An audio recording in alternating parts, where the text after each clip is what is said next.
Hello everyone, in today's video we're going to be continuing with our little navigation series, and we're going to be experimenting with finding a fix using two separate bearings. Let's go ahead and get started. So first things first, we find ourselves somewhere lost in Connecticut again. Again, I wish I knew my own state a little bit better here and I wouldn't get so terribly lost all the time. And we want to go ahead and determine our current position. I'm actually going to back down the power. We're going a little fast here. Go ahead and adjust my mixture. Delightful. So what we're going to do today is we're going to use two separate bearings as a way to identify where we are in the air. So I'm going to go flip over to my handy dandy little nav map here. And as you can see, there's no visibility thing here. So I happen to know that 11490 happens to be a Hartford VOR, which is a really, really good source because it covers pretty much all of Connecticut. So I'm going to go over here, go grab my handy dandy little GPS here, switch it over to the correct frequency, pop it over, and go ahead and change my mode here to make sure I'm on the correct mode.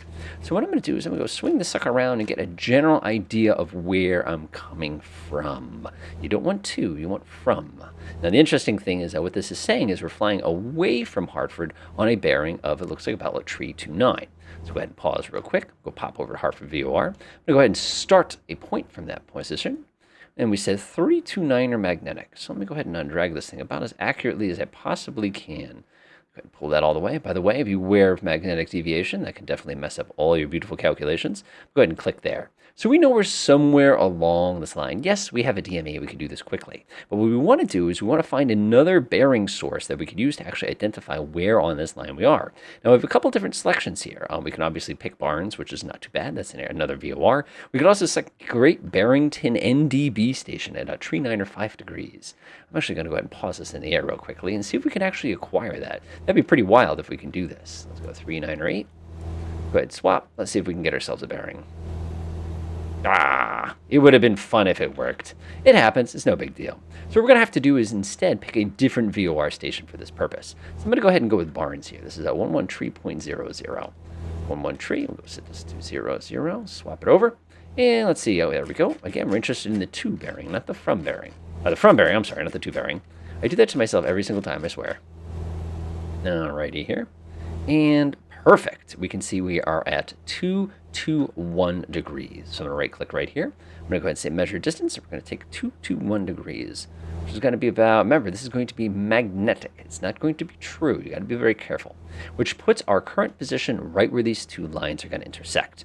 So I'm going to go ahead and right click there. I'm going to say user point, add user point.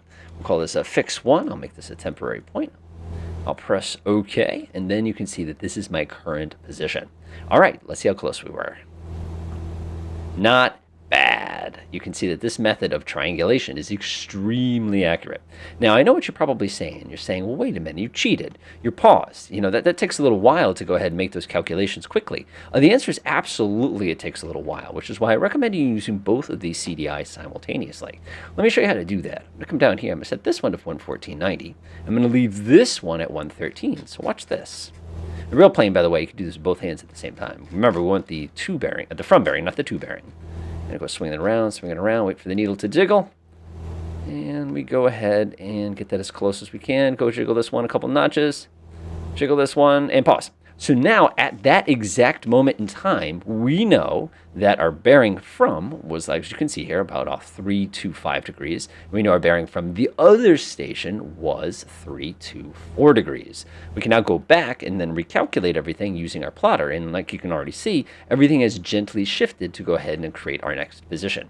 So now that we have all that information, we're able to go ahead and identify exactly where we are with some pretty serious precision as far as traveling around the air. Enjoy.